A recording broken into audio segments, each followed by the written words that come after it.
Good morning, everybody. I'm Zach Blanchard, and this is Political Brew. Joining us this morning are analysts, Republican Ray Richardson and Democrat Ken Altshuler. Good morning to you both. Good to see you. Good seeing you again. It's been a while. Yeah, absolutely. Plenty of topics to get to this week. Let's start with Governor Janet Mills' State of the State address. The state of our state is strong. The governor delivered a non-traditional two-part State of the State before a joint session of the legislature where she focused largely on the Lewiston shootings and recent storm damage.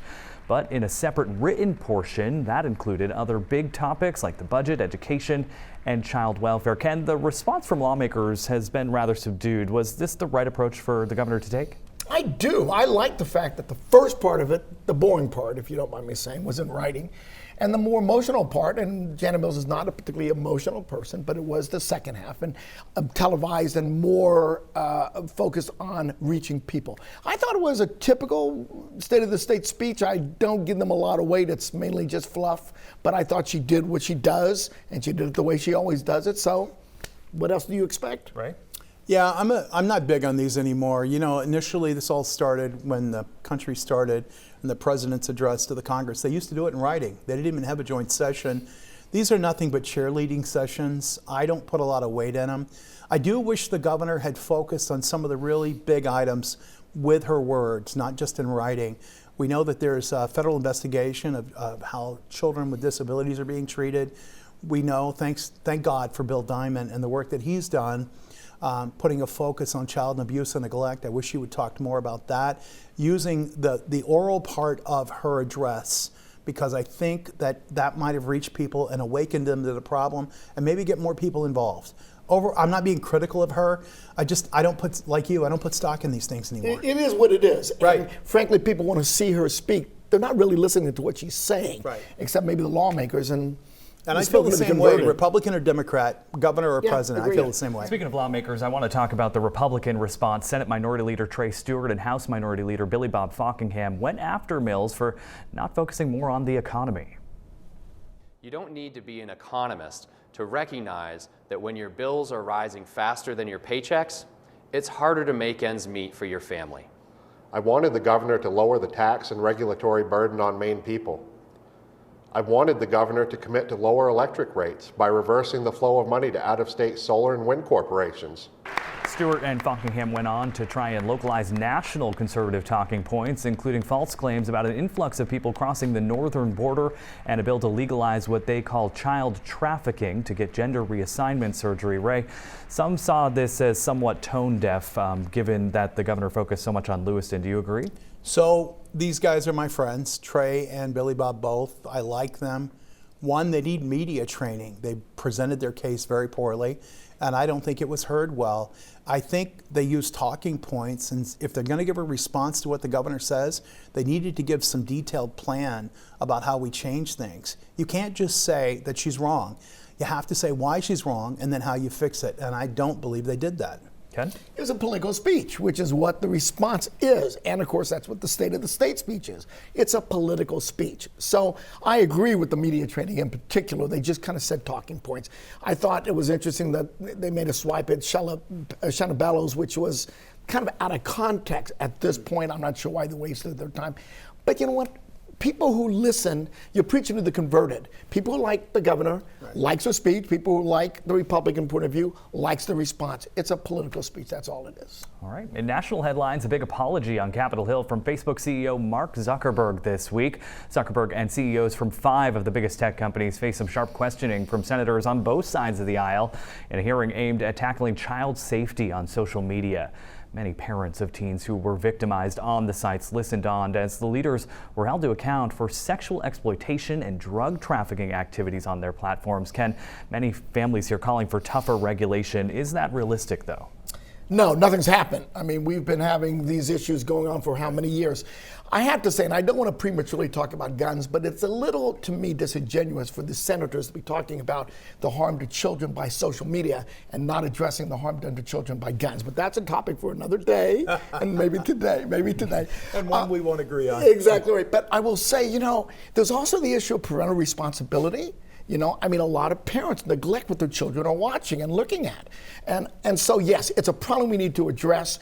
Do we want government interference in social media, right? You're a Republican. Is that something we want? So I think that what we need is truth. Section 230 treats these guys like they're not publishers, but they are publishers because we know they have algorithms that they decide what goes out and what doesn't go out. You know, the Press Herald is a publisher. They don't operate under that.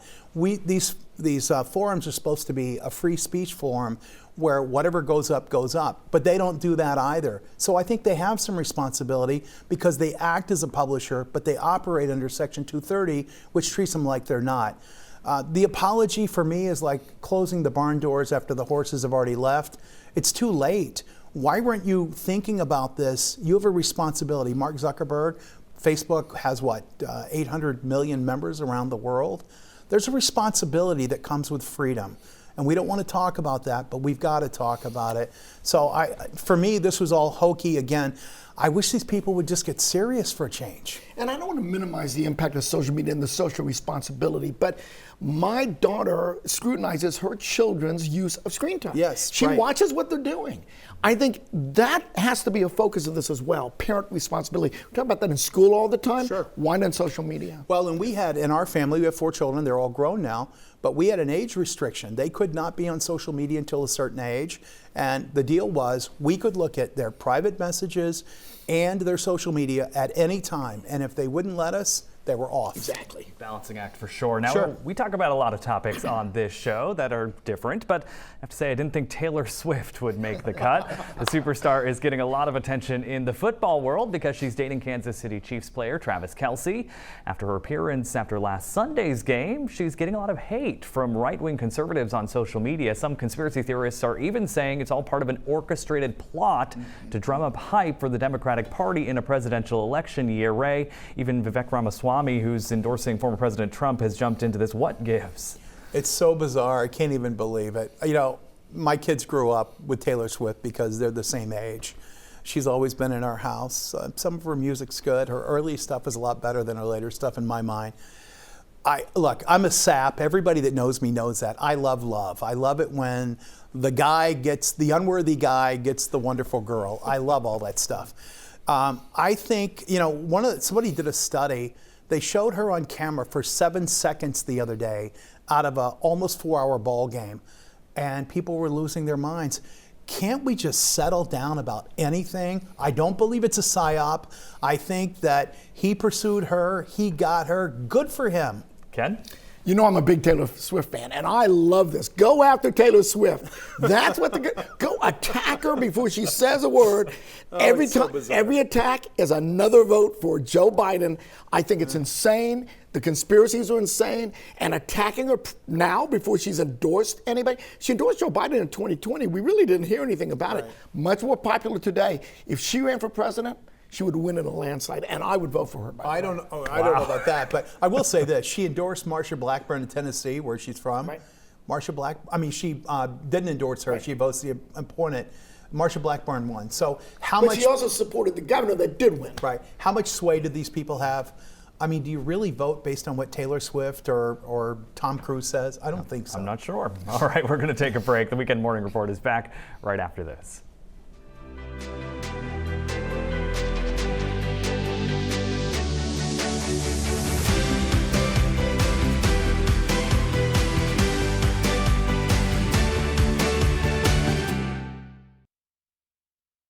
Good morning, everybody. I'm Zach Blanchard, and this is Political Brew. Joining us once again this morning are analysts Republican Ray Richardson and Democrat Ken Altshuler. Thanks for sticking with us. You as well. Let's start with the series of gun proposals now being debated after Governor Mills' State of the State address earlier this week. Taking a different approach, Mills' remarks honed in on the Lewiston shootings and recommended improvements to our mental health system, strengthening background checks and closing gaps in the state's so-called yellow flag law to make the process easier for police to get in contact with suspects through a warrant. Of our state, doing nothing is not an option.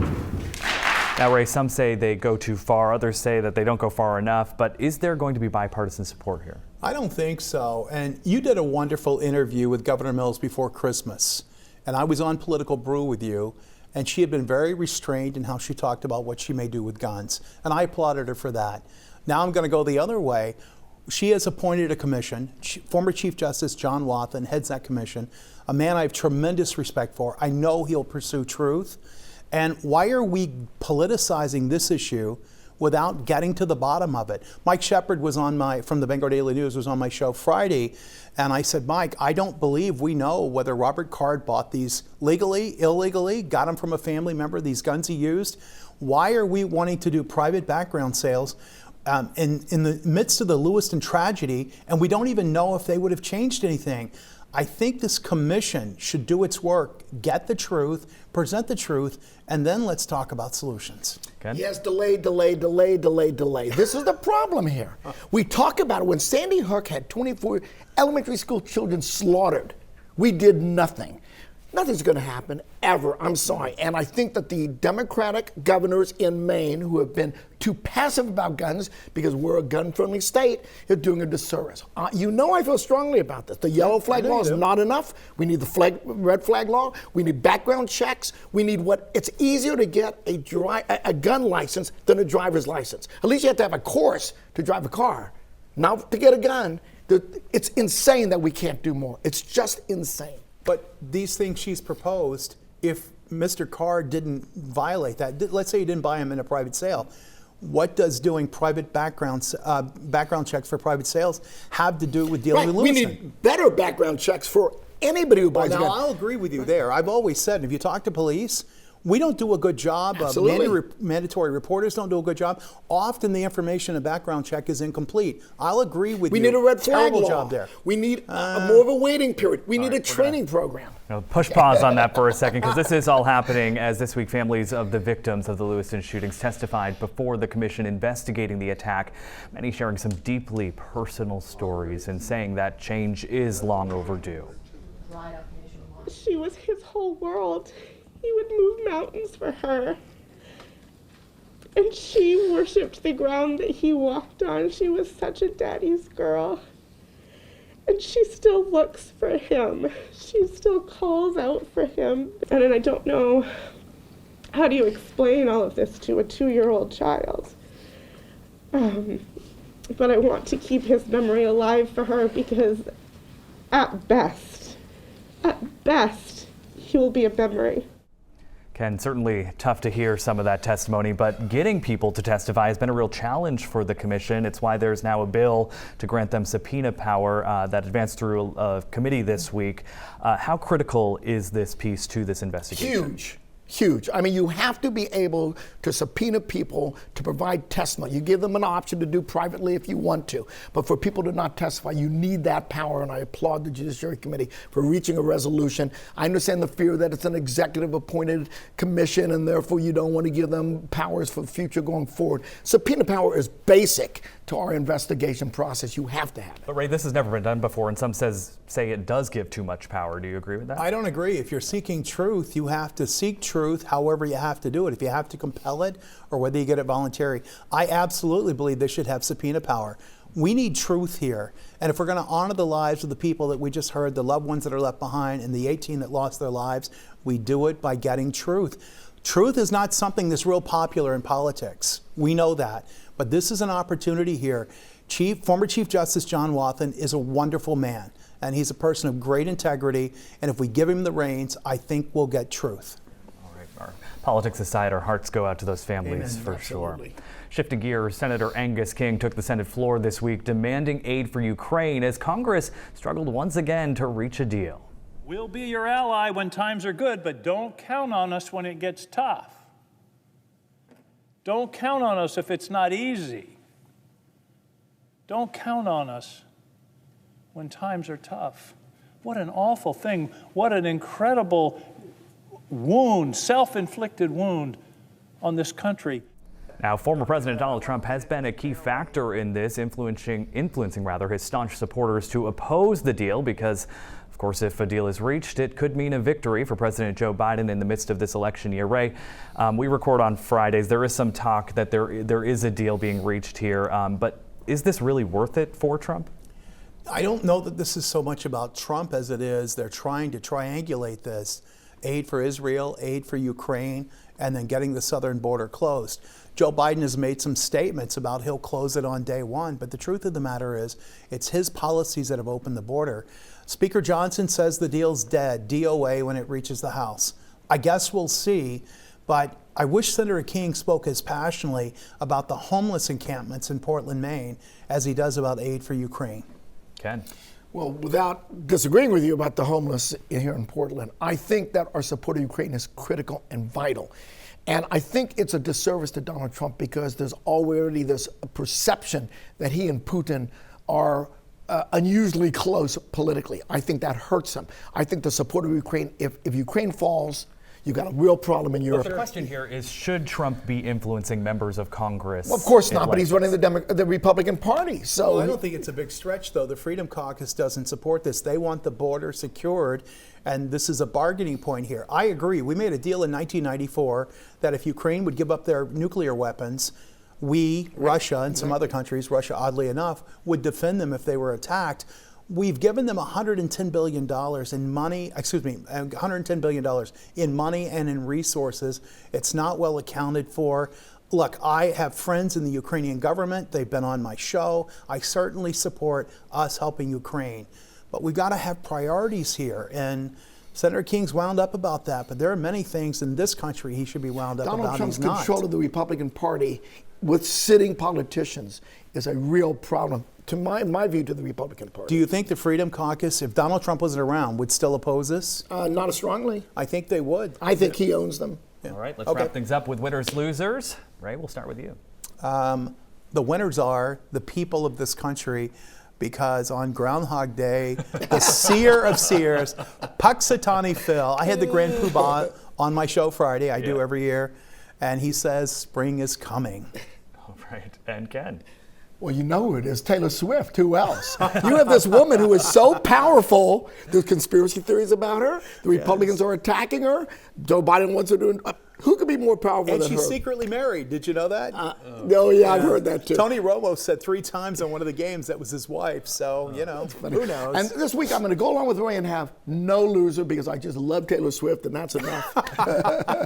Ken, Ray, thanks so much for being here. That's going to do it for this week's Political Brew. Don't forget Meet the Press with Kristen Welker coming up at 9 o'clock. Your morning report is back right after this.